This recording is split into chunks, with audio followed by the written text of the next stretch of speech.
तो नमस्कार दोस्तों, जैसा कि आप जानते हैं मेरा नाम आयुष राय है और मैं TWF का को फाउंडर हूँ। सबसे अच्छी बात यह है कि आज मेरे को बहुत खुशी हो रही है क्योंकि आज हम लोग टॉक विद फील का TWF टॉक विद फील के साथ बोलना, आज हम टॉक विद फील में एक नई चीज़ की शुरुआत करने जा रहे हैं जिसका नाम है पॉडकास्ट में हम लोगों के बारे में जानेंगे क्योंकि हमारे TWF में हम लोग ओपन माइक करते हैं।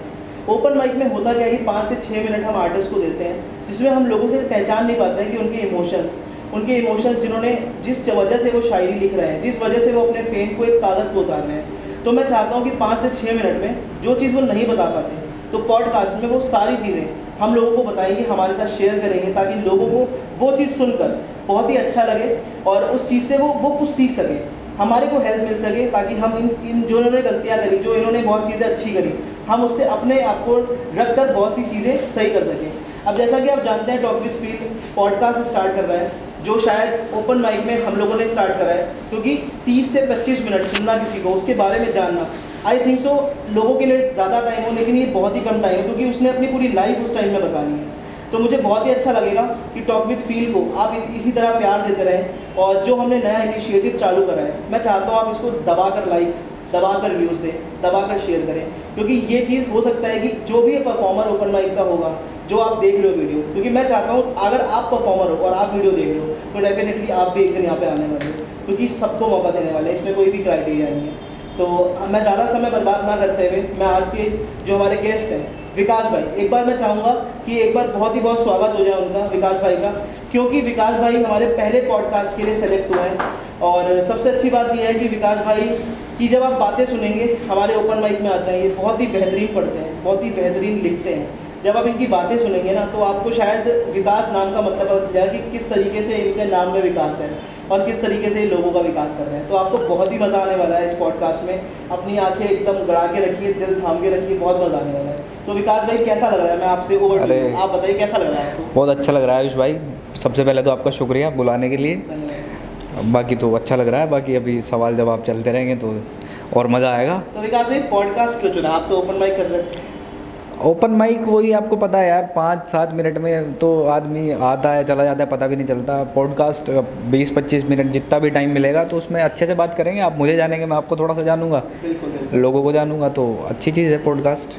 अच्छा, तो सबसे पहले तो मैं आपसे ये पूछूंगा विकास भाई, अपने आप को डिस्क्राइब करो, कैसे करोगे? हाँ, अपने आप को डिस्क्राइब तो देखो, नाम तो जैसे कि मेरा विकास है और लोग बोलते हैं कि मैं हंसता बड़ा अच्छा हूँ, मगर मैं उनको बताना मतलब अपनी 2 लाइनें में पेश करना चाहूँगा कि वो जो मुस्कुरा कर मिलता है तुमसे, वो जो मुस्कुरा कर मिलता है तुमसे, मुझ में वो ज़रा भी नहीं, और मेरे साथ जो मैं रहता हूँ उससे तुम अभी वाकिफ़ ही नहीं। वाह, तो पेन वाली लाइन है पूरी है।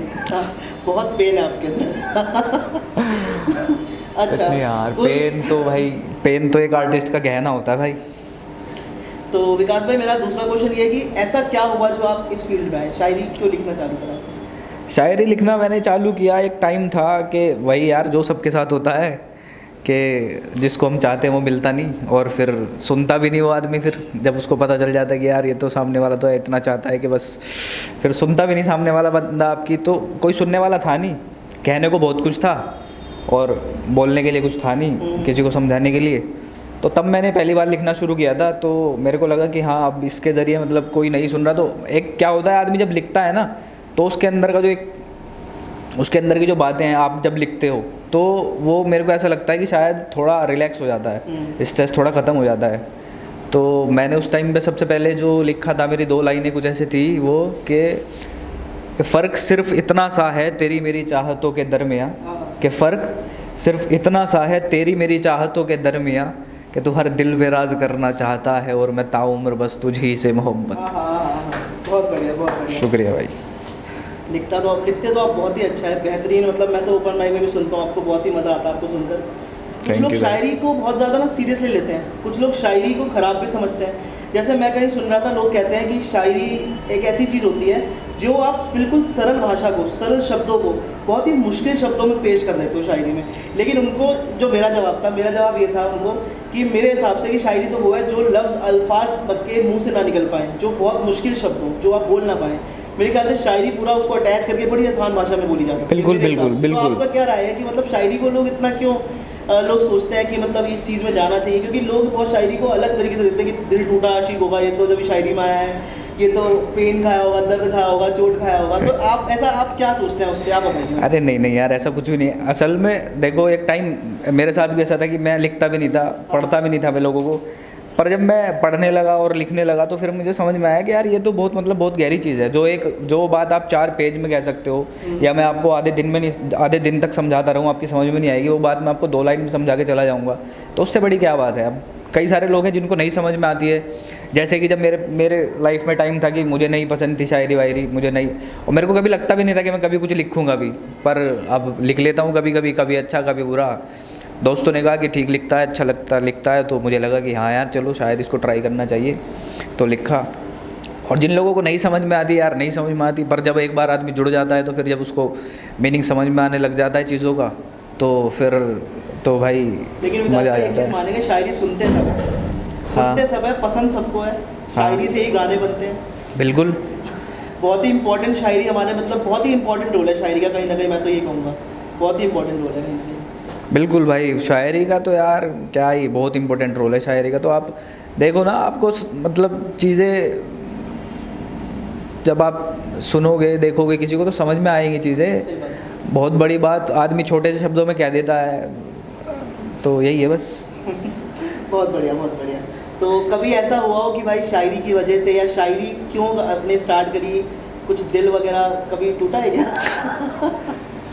हाँ यार, दिल लगाया बहुत बार है, पर टूटा एक ही बार है, और जब टूटा तो उसके बाद फिर यार कभी किसी से लगा ही नहीं। अच्छा, ऐसा तो क्यों? तभी बस यार उसके बाद वो फील ही नहीं आया। उसके बाद हकीकत बात बताऊँ तो यार, एक बार जब दिल टूट गया तो उसके बाद यार फिर कोशिश तो बहुत करी, आज भी चाहता हूँ कि मैं किसी से दोबारा दिल लग जाए, क्योंकि मैं समझता हूँ यार बहुत अच्छी फीलिंग है वो, पर उसके बाद कभी किसी से लगा नहीं दिल, ना वो किसी के लिए इज्जत आ पाई अंदर से, सच तो यही है। तो टूटा बहुत बार है, वो टूटा एक बार है, लगाया तो बहुत बार है यार, तो पर उसके बाद नहीं लगा कभी भी। तो आपने किसी को धोखा दिया, फिर आपको मिला धोखा? नहीं यार, धोखा तो नहीं कह सकते, देखो ये तो सच होता है। धोखा तो ना मैंने उसको दिया ना उसने मुझे दिया, मैंने तो किसी को दिया ही नहीं खैर अभी तक धोखा। नहीं, मैंने एक बार दिया है यार, शायद क्यों झूठ बोलूँ, मैंने दिया है एक बार धोखा किसी को, हाँ दिया है, बट धोखा नहीं कह सकते यार। जो भी चीज़ें, धोखा तो कुछ होता ही नहीं। धोखा तो इंसान, हकीकत बात बताऊँ तो धोखा इंसान खुद को देता है। सही बात है। हमें सब चीज़ें, जब हमारा कोई जो रिश्ता होता है ना, जब वो टूटता है तो हमें पहली बारी में पता चल जाता है कि यार ये रिश्ता ना, इसमें कुछ गड़बड़ हो गई है, अब तो ये अभी मतलब ये दरार आ गई है। वो पहली बारी में जब मेरा कोई जो मेरे दिल के करीब मेरा बहुत रिश्ता था, जो दिल के बहुत करीब मेरा रिश्ता था, जब वो टूटना चालू हुआ तो मुझे उसी वक्त पता चल गया था। मैं क्या यार ये गया, ख़त्म हो गया खेल। पर उसके बाद इंसान क्या बोलते हैं, इंसान खुद के साथ धोखा करता है, तो इंसान बस अपने आप को बहलाता रहता है कि नहीं किसी तरह ये बच जाए, पर वो यार बचता नहीं। वो पहली बारी में हमें पता चल जाता है, वाइब आ जाती है, एक वाइब होती है ना, तो बस। अच्छा, तो अब मैं आपसे कुछ शब्द का मतलब पूछना चाहूँगा कि आपके हिसाब से आजकल लोग शायर क्यों बन रहे हैं?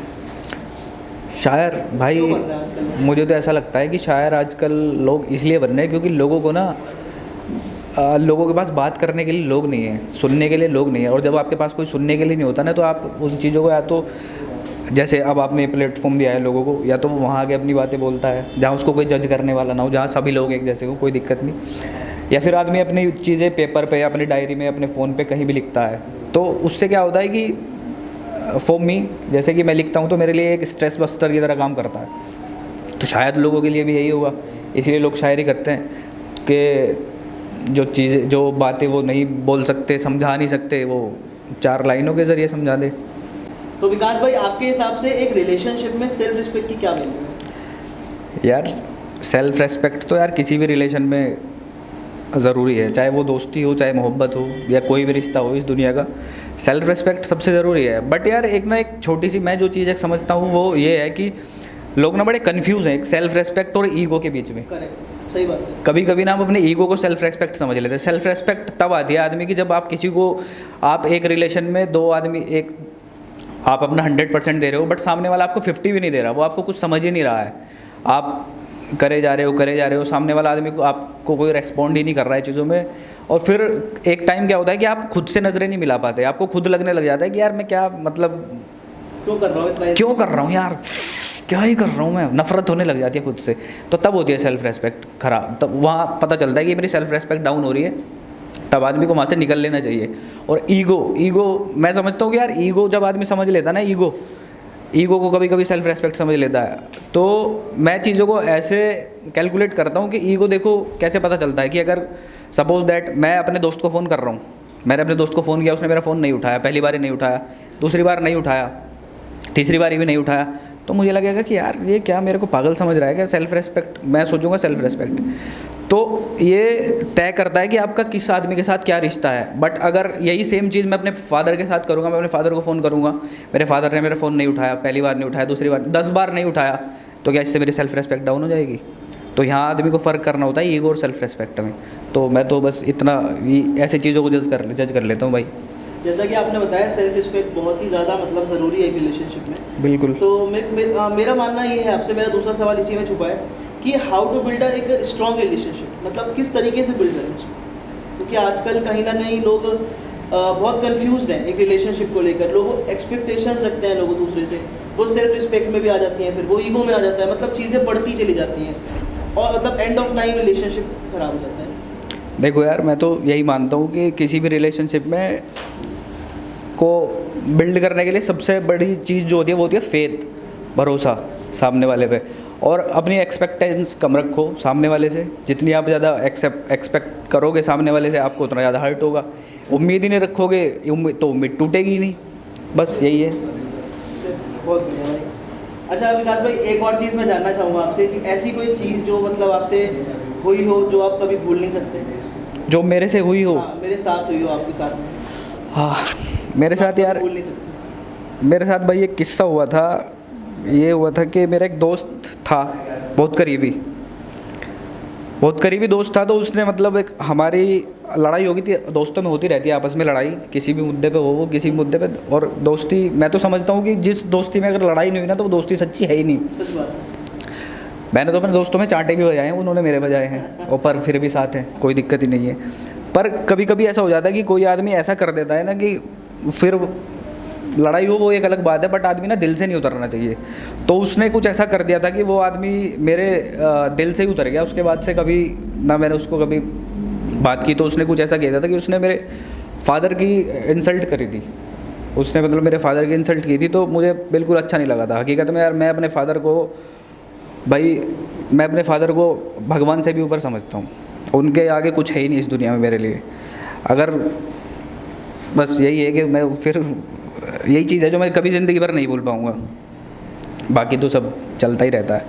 सही बात है। तो कोई ऐसा डर जिससे आप बहुत डरते हो, कोई ऐसी चीज़ जिससे आपको भी डर लगता हो? भाई मेरे को जो सबसे ज़्यादा डर लगता है ना वो लगता है कि एक बार मैं किस्सा बताता हूँ। क्या हुआ था, मैं 11th क्लास में था। हाँ हाँ। तो मैं अपनी बाइक लेके गया अपने कॉलेज।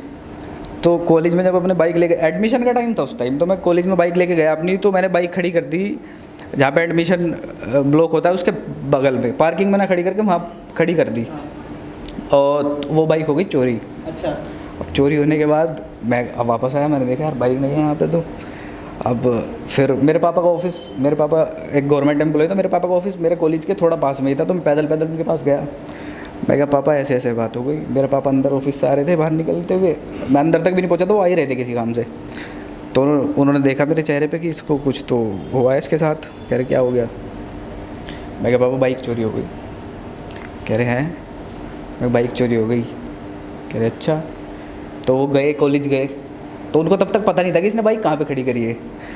तो फिर जब उन्होंने मेरे से पूछा कि कहाँ खड़ी थी बाइक, मैंने कहा यहाँ खड़ी थी। कह रहे ये पार्किंग की जगह है? मैं कहा नहीं।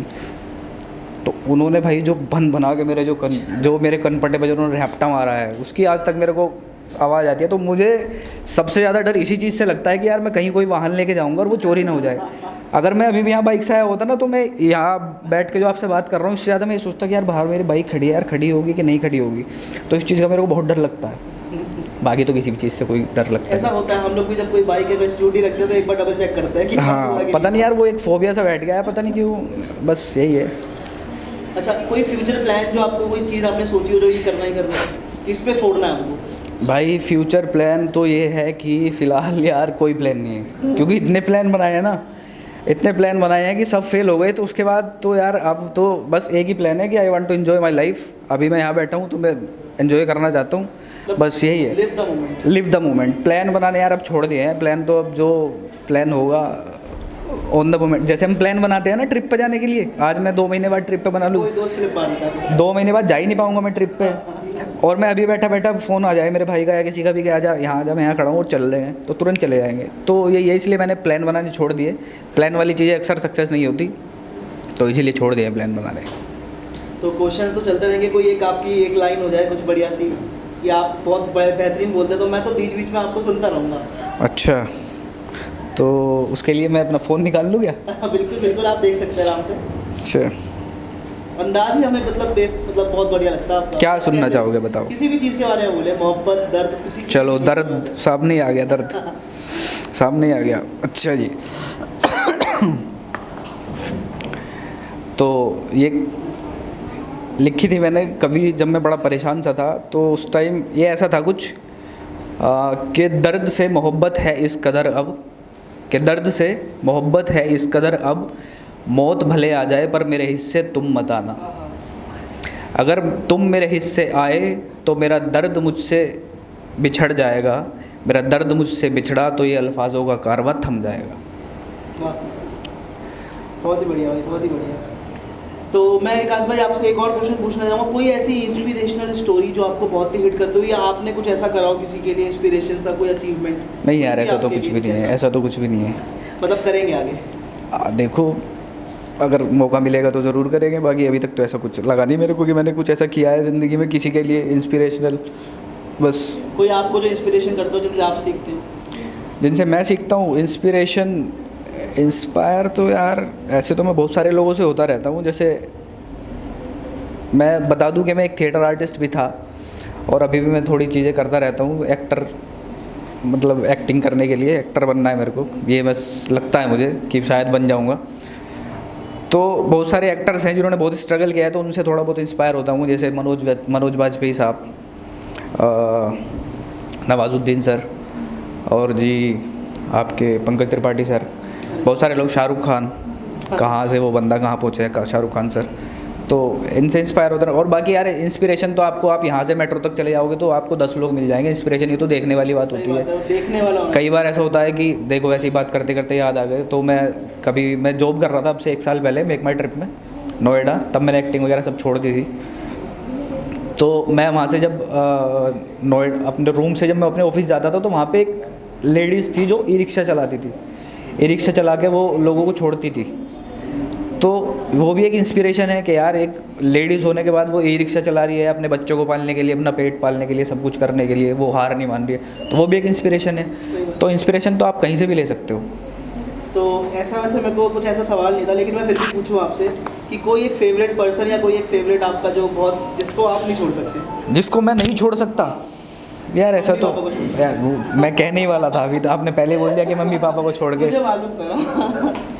यार ऐसा तो एक पर्सन तो नहीं है ना, ऐसा तो कई सारे हैं। मेरे भाई हैं, मेरे दोस्त हैं जिनको मैं नहीं छोड़ सकता, मुझे लगता है। रिलेशन में छोड़ के बाहर नहीं यार, बाहर तो ऐसा कोई भी नहीं है जिसको मैं नहीं छोड़ सकता। बाकी सबने छोड़ ही दिया है मेरे को, तो मैं ही क्या छोड़ूंगा अब। दोस्त तो रिलेशन ही हो गए, बाकी तो नहीं ऐसा कुछ है। कोई एक ऐसी सुपर पावर मिले आपको, तो आप क्या करना चाहोगे? क्या, कुछ नहीं कर दूंगा यार मैं, सुपर पावर मिले तो। पर एक चीज़ है जो मुझे लगता है कि अगर मुझे सुपर पावर मिलेगी तो यार मैं लोगों के दिमाग पढ़ूंगा। जो मेरे साथ जो लोग रहते हैं, जिनसे भी मैं बातचीत करता हूँ, मतलब आज लोग बहुत बोलते हैं कि मैं ये हूँ, हाँ, ह्यूमन साइकोलॉजी नहीं, जो सामने वाला, जैसे अभी आप बात कर रहे हो मेरे से बैठ के, तो आप बोल तो बड़ा रहे हो कि विकास भाई ये है और वो है, बोलते बड़ा अच्छा हो ये हो, बट मैं यहाँ बैठे बैठे, मैं अगर सुपर पावर मिल जाए तो मैं ये जरूर देखूंगा कि मैं ये आदमी सच बोल रहा है, झूठ बोल रहा है, दिल से सच बोल रहा हूँ। ये बहुत बेहतरीन बोलते हो आप। लोगों को लग भी रहा होगा कि अभी तक बैठ के वो बोर नहीं होंगे, पता नहीं यार, कुछ नई बातें सुनने को मिलती है, हम लोगों को कुछ नई बातें समझने को मिलती है। पता नहीं यार, कोई ऐसी गलती विकास भाई जो पास्ट में जाके सही करना चाहो, जो आपसे हो गई हो? यार ऐसी तो बहुत सारी गलतियाँ, ना, वो तो हो गई यार, बाइक का क्या है, वो तो कमा लेंगे दोबारा। यार ऐसी तो बहुत सारी गलतियाँ हैं जो मैं सुधारना चाहता हूँ, बट एक जो मुझे लगता है कि एक गलती जो मैं बदलना चाहता हूँ, वो मैं ये समझता हूँ कि यार मैं क्रिकेट खेलता था पहले, 2013 में मैंने क्रिकेट खेलना छोड़ दिया, 2011 से 13 तक मैंने मतलब प्रोफेशनली, वैसे तो अब भी खेल लेता हूँ कि कहीं भी खेल लिया, बट वो मुझे ऐसा लगता है कि यार मैं दोबारा क्रिकेट अगर मैं बदल सकूँ, वो अपनी गलती चेंज करना चाहूँ पास्ट में जाके, तो मैं एक गलती यही चुनूँगा कि मैं क्रिकेट खेलना नहीं छोड़ूंगा। क्योंकि मुझे ऐसा लगता है कि शायद यार मैं कि कुछ भी होता, मैं चाहे कुछ खेलता नहीं खेलता, पर हाँ कि ये था कि मैं खुश रहता, बड़ा खुश रहता। आज भी एक ऐसी चीज़ है कि साला कितना भी स्ट्रेस हो, क्रिकेट बजाने चले जाओ, बस ख़त्म। अच्छा, बहुत बढ़िया। तो क्रिकेट आपको खेलना था, तो अभी भी खेलते होगे वैसे तो? हाँ वैसे तो खेलता हूँ, बट लेकिन एक वैसा professionally एक क्या? प्रोफेशनली जाना। तो मैं कुछ वर्ड्स पूछूंगा विकास भाई आपसे, आपको सिर्फ उसका एक वर्ड में या एक लाइन में मतलब बताना है कि आप ठीक। उस वर्ड से क्या समझते हैं। ठीक है भाई, ठीक। पहला वर्ड जो आपका शायद फेवरेट होगा। बताओ। मोहब्बत, वो बस सुकून। सुकून, माँ बाप। माँ बाप, देखो यार, माँ अगर दिल है तो बाप धड़कन है। वाह। Self respect. सेल्फ रेस्पेक्ट, सब कुछ, सब कुछ। एवरीथिंग। जिंदगी। एक्सपीरियंस, अच्छा बुरा वर्स्ट। डेथ। अंतिम सत्य। वुड यू लाइक अंतिम सत्य? यस। पेन। पेन, गहना, एक आर्टिस्ट का गहना होता है भाई पेन तो। सही बात है, दर्द जब तक वो नहीं आएगा तब ओए होए हाँ। कहते हैं ना कि एक शायर को शायरी लिखने के लिए बहुत सोचना पड़ता है। शायर हो, सिंगर हो, एक्टर हो, कोई भी हो, एक जब तक उसकी ज़िंदगी में एक दर्द नहीं है तो वो क्या ही करेगा यार। दर्द तो इंसान का गहना होता है। तो पेन पे मैंने लिखा था कि आजकल शायर यूं ही शायरी लिख लेते हैं, आजकल शायर यूं ही शायरी लिख लेते हैं, लेकिन हमें शायरी लिखने के लिए बहुत दर्द में बैठना होगा। हाँ। तो मैं आखिरी चीज़ पूछूंगा आपसे कि आपके नाम का क्या मतलब है? क्या? मेरे नाम का मतलब तो भाई देखो, मोदी जी बहुत ढूंढ रहे हैं, सबका साथ, सबका साथ सबका विकास, पर विकास तो एक ही है। एक ही है मेरे फादर का। तो मेरे नाम का मतलब तो यही है, विकास, डेवलपमेंट। बाकी तो यार यही है, आधुनिकता। कोई ऐसी चीज़ जो आप बताना चाहें हम लोगों को, ऐसी चीज़, कोई इंस्पिरेशनल चीज़ जो हमारे दर्शकों को बताना चाहे कि ये चीज़ मत करना या ये चीज़ करना? ये चीज़ मत करना भाई, मैं तो बस यही बोलना चाहूँगा कि टाइम वेस्ट मत करना बिल्कुल भी। जो आपको करना है आज ही कर देना, सोचना मत। जितना हम सोचते रहते हैं उतना टाइम वेस्ट होता है। मैंने बहुत सोचा है, मैंने अपनी यार ज़िंदगी में बहुत टाइम वेस्ट करा है। मेरे को सच में बताइए, अगर ये जब जाएगा ना, अगर ये मेरे फादर देखेंगे तो वो देख के बड़ा ही कहेंगे कि यार अच्छा ये तू इतना भी सोचता है। क्योंकि उनको लगता है कि यार ये तो मतलब ऐसी ही है, कुछ पता नहीं करेगा भी नहीं जीवन में, आवारा वावारा। बट समझ, मैं भी मैच्योर हूँ यार, समझता तो सब हूँ कि यार मैंने कितना टाइम वेस्ट करा है। तो बस मैं यही कहना चाहूँगा कि टाइम मत वेस्ट करना अपना, खुद का टाइम की वैल्यू समझना। आपसे ज़्यादा आपके लाइफ में कोई इंपॉर्टेंट नहीं है, बस यही है। उसके बाद तो फादर साहब से आप कैसे कनेक्ट हैं? क्योंकि होता क्या है ना, बच्चे माँ से तो बोल देते हैं, पापा से बोल नहीं पाते। तो कभी फादर साहब को आई लव यू बोला है आपने? अरे यार क्या, अरे क्या बात कर रहे हो यार। मैं दुनिया के, चलो दुनिया तो खैर बाहर के कल्चर का तो मुझे नहीं पता, बट जितना मैं समझता हूँ भारत में, इंडिया में शायद ही कुछ कोई ऐसा लड़का होगा यार जो, और ये शायद मेरा भी एक ड्रीम है कि यार मैं अपने पापा को एक बार गले ज़रूर लगाना चाहता हूँ। बिल्कुल। उनके यार ज़िंदगी में ना, मतलब वो एक शायद वो आदमी ऐसे हैं कि सबसे कम बात मैंने आज तक उन्हीं से करी होगी अपनी लाइफ में, और सबसे ज़्यादा प्यार भी मैं उन्हीं से करता हूँ। और उनको ये कह भी नहीं सकता, मैं कह भी नहीं पाता। बस क्या, चलो ठीक आज है। इस पॉडकास्ट के जरिए पापा से कुछ कहना चाहो तो लाइक, अरे यार जो शायद सामने ना बोल पाओ। सामने ना बोल पाऊँ यार, बस यही कि यार पापा बड़े अच्छे आदमी हो आप। शायद मेरी मतलब ये कोशिश रहेगी अपनी ज़िंदगी में आपके जैसा फ़ादर बन पाऊँ। पैसा वैसा भले ही मैं आपसे ज़्यादा कमा लूँ चाहे कम कमाऊँ, को वो एक अलग बात है, बट आपके जैसा फ़ादर होना, शायद आपके जैसा फ़ादर होना बहुत बड़ी बात है। उन्होंने बहुत कुछ किया है यार मेरे लिए, बहुत सेक्रीफाइसेस किए हैं, पता नहीं यार बहुत कुछ, कितनी बार यार, कई बार। हाँ, वर्ड्स में तो एक्सप्लेन किए ही नहीं जा सकते। हालांकि मैंने एक चीज़ लिखी हुई है, बट वो मैं यहाँ नहीं सुनाऊंगा, क्योंकि वो मैंने लिखी हुई है। उसको मैं सोचता हूँ कि जब ये पूरी हो जाएगी या एक मोमेंट आएगा तब मैं अपने फादर को सुनाऊंगा, बट मुझे लगता नहीं कि यार वो कभी पूरी हो पाएगी, क्योंकि ये एक ऐसी चीज़ है कि शायद नहीं पूरी हो पाएगी कभी भी। एक फ़ादर होना तो एक अलग ही जिम्मेदारी है, और मैं नहीं बन पाऊँगा यार ऐसा फ़ादर कभी भी अपनी लाइफ में जैसे वो है। शायद कभी मेरे को ऐसा लगता था कि वो यार मेरे को समझते नहीं हैं, बट आज मुझे कभी कभी ऐसा लगता है कि नहीं, वो मुझे यार सबसे ज़्यादा इस दुनिया में सबसे ज़्यादा मेरे को वही समझते हैं। हालांकि हमारी बात नहीं होती। एक किस्सा बताता हूँ भाई मैं आपको। मतलब मेरे पापा ने मुझे बहुत कम समझाते हैं, पर जब कभी अगर समझाते हैं ना तो वो सिर्फ एक ही लाइन बोलते हैं। कभी वो 6 महीने या 1 साल में बोलेंगे कोई एक लाइन, तो वो अंदर ऐसे घुस जाती है, चिपक जाती है। एक बार ये हुआ था कि मैं अपने कॉलेज में था, पॉलीटेक्निक कर रहा था मैं उस टाइम, फेल हो गया था। बहुत फेल हुआ यार मैं लाइफ में, आदत हो गई अब तो पॉलीटेक्निक में था। तो क्या हुआ था, एक लड़का था तो उसके साथ लड़ाई हो गई हमारी, तो मैंने उसको पीट दिया। तो उस लड़के क्या, वो चश्मा लगाता था, तो उसके यहाँ पे वो चश्मा गड़ गया, उसके खून निकल गया। तो उसके बाद क्या हुआ, उस लड़के ने जाके कॉलेज में मेरे फादर का नंबर ले लिया और उसके फादर ने मेरे फादर को फ़ोन कर दिया। तो उस टाइम पे भी मेरे एक चापड़ लगा था, बैठा हुआ था मैं आराम से खाना खा रहा था। पापा आए ऑफिस से, कह रहे हाँ भाई आज क्या हुआ कॉलेज में। मैं कहा पापा कुछ नहीं, सेशनल था दे के आ गया। कह रहे और कुछ। मैं कहा नहीं, मेरे हाथ में ऐसे टुकड़ा था, सामने से टीवी चल रहा था यूँ। मैं कहा पापा कुछ नहीं, सेशनल था वो दे के आ गया। ऐसे टुकड़ा था, इधर से आया रैपट। मैं कहा पापा वो गाली दे रहा था। अच्छा। तो उसके बाद 2 महीने बाद फिर एक लड़ाई हो गई। तो उसके बाद मेरे फादर ने मेरे से बस एक ही चीज़ बोली। उसके बाद मैंने कभी किसी से लड़ाई नहीं करी। 2013 से अभी 2023 में मेरी एक लड़ाई हुई थी। ये तो शायद किसी को पता भी नहीं है, पापा कुछ देखेंगे तो भी बोलेंगे ये अच्छा फिर लड़ लिया तू। 10 साल बाद मेरी कभी किसी से लड़ाई हुई थी, मारपीट वाली। तो उस टाइम मेरे फादर ने मेरे को बोला, पता नहीं ऐसे ही बैठे हुए थे, तो बोला कह रहे कि बेटे आज तक है ना, मैंने और मेरे फादर ने कभी किसी के आगे हाथ नहीं जोड़े हैं, तो तू कोई ऐसा काम मत कर कि मुझे किसी के सामने हाथ जोड़ने पड़े। तो बात आज तक ऐसी है कि मैं कोई भी कुछ काम करता हूँ तो मैं एक सोच समझ के करता हूँ। फिर भी कभी किसी से लड़ाई वड़ाई या कुछ भी हो गई तो बहुत कम बोलते हैं, वो समझाते बहुत कम है, पर जो भी समझाते हैं ऐसा समझाते हैं कि पता नहीं कैसे दिल से बोल देते हैं, वो चुप जाती है बात, अंदर सीने में घुस जाती है, फिर नहीं निकलती वो कभी भी। उसके बाद मैंने लड़ाइयाँ करनी छोड़ दी, नहीं तो शायद मेरे को ऐसा लगता है कि मैं कोई क्रिमिनल बन गया होता। हाँ, संस्कार बहुत मतलब मैटर करते हैं चीज़ों को, करते तो हैं भाई। हाँ, तो विकास भाई मैं आखिरी सवाल तो आपसे यही पूछूंगा कि कैसा लगा आपको टॉक विद फील में आकर? टॉक विद फील के लिए क्या कहना चाहेंगे? टॉक विद फील यार बहुत बढ़िया जगह है, मेरे को तो बड़ा अच्छा लगा। सभी लोग बैठे हुए हैं यहाँ बातचीत करने में, अच्छा लगा। तो टॉक विद फील के लिए तो मैं 2 लाइन बोलना चाहूँगा। थोड़ी सी इंग्लिश मेरी यार कमज़ोर है तो फिर भी बोल देता हूँ, पर हिंदी बोलो। नहीं, वो लिखी मैंने इंग्लिश में है यार, हिंदी में कैसे बोल दूँगा। ठीक है। हाँ, तो वो कुछ ऐसा है कि if you want to yourself heal, come here and talk with feel.